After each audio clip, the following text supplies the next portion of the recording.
கடந்த 2021க்கு அப்புறம் 2026 தான் பொங்கலே வருது.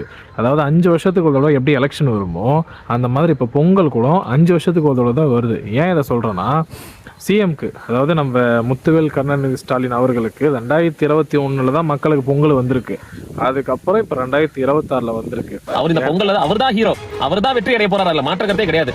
நம்ம தமிழ்நாட்டு மக்களுக்காக 3 சர்ப்ரைசிங்கான ஒரு நியூஸ் வந்து நம்முடைய முத்துவேல் கருணாநிதி ஸ்டாலின் அவர்கள் வந்து அறிவிக்க போறாரு. அறிவிச்சிட்டார். என்ன சொல்ல போனா, குடும்ப அட்டைதாரர்களுக்கு மட்டும் 3000 ரூபாய் வந்து நம்ம தமிழக அரசு வந்து கொடுக்குறாங்க. அது மட்டும் கிடையாது, 1 கிலோ பச்சரிசி, 1 கிலோ சக்கரை, அப்புறம் வேஷ்டி சட்டை, அது கூட 3000 ரூபாய் வந்து தராங்க.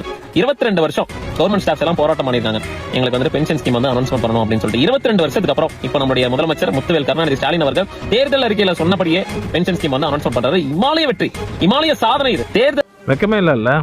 நான் அவனை கேட்கல, உங்களையும் என்னையும் தான் நான் கேட்கிறேன். ஏன் நமக்கு கடந்த அந்த 4 வருஷமா பொங்கலே வரலையா? இப்பதான் நமக்கு பொங்கல் வருதா? ஆக்சுவலாக நமக்கு வருஷம் பொங்கல் தான் வருது, அவங்களும் பொங்கலை கொண்டாடிட்டு தான் இருக்காங்க. இந்த வருஷம் தான் நமக்கு பொங்கலுக்கான இலவசத்தை கொடுக்குறன்ற பேரில் நமக்கு அல்வா தராங்க. இந்த வருஷம் தான் ரொக்க பணம் 3000, இலவச வேஷ்டி சேலை, அரிசி பதார்த்தம், அரிசி பருப்பு எல்லாம் வந்து நமக்கு இலவச ஸ்கீம்னு. இத்தனை வருஷமாக துப்புரவு தொழிலாளர்கள், அரசு வேலையில் இருக்க ஒரு ஆசிரியராக இருக்கட்டும், ஒரு டாக்டராக இருக்கட்டும், நர்ஸாக இருக்கட்டும், எல்லாரும் போராடினாங்க. இத்தனை வருஷமாக கண்ணுக்கு தெரியல. அவங்களை இழுத்துட்டு போய் போடும்போது போலீஸ் அரெஸ்ட் பண்ணி எதிர்த்து கேள்வி கேட்டவங்களும் அடித்து வாயை உடைக்கும் போதெல்லாம் அவங்களுக்கு வந்து கண்ணுக்கு தெரியல. 2026 தான் அவங்களுக்கு கண்ணுக்கு தெரிஞ்சு புது ஸ்கீமாக கொடுக்குறாங்க. அம்மா சொல்லியிருந்தாங்க, அவர் கொடுக்குற 1000 ரூபா வச்சு நான் 2 கோழியை வாங்கி அது போடுற முட்டையை வச்சு தான் நான் வந்து சம்பாதிச்சு சாப்பிட்றேன் அப்படின்னு சொல்லிட்டு. இன்னொருத்தவங்க, அவர் கொடுக்குற 1000 ரூபாய் எங்களுக்கு எவ்வளோ பெருசு தெரியுமான்ட்டு.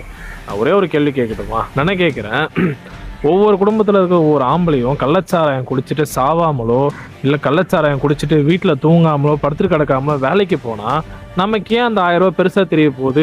ஏன் இலவசமாக பேருந்து பயணம் என்றார்கள், அதை நம்பி பேருந்தில் போன என் தங்கையை பார்த்து ஓசி என்று ஏளனம் செய்தார்கள் இந்த விடியல் ஆட்சியாளர்கள். கூலி வேலைக்கு சென்ற என் மாமாவோ கள்ளச்சாராயம் குடித்து உயிரிழந்தார். ஏன் இன்னும் மதுவிலக்கை அமல்படுத்தவில்லை என்று கேட்டேன்.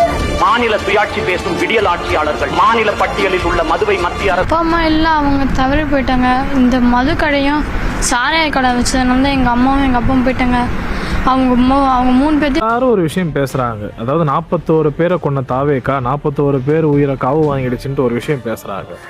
அதாவது அதுக்கு நாங்களும் ஒரு பக்கம் காரணம்னு சொல்லிட்டு பகிரங்கமாக அந்த 41 குடும்பத்தையும் வர வச்சு மனுஷன் மன்னிப்பு கேட்டார். சரி, ஓகே, அது எங்கள் மேலே வந்து தப்பு இருக்குன்னு நாங்கள் பகிரங்கமாக நாங்கள் ஒத்துக்கிறோம்.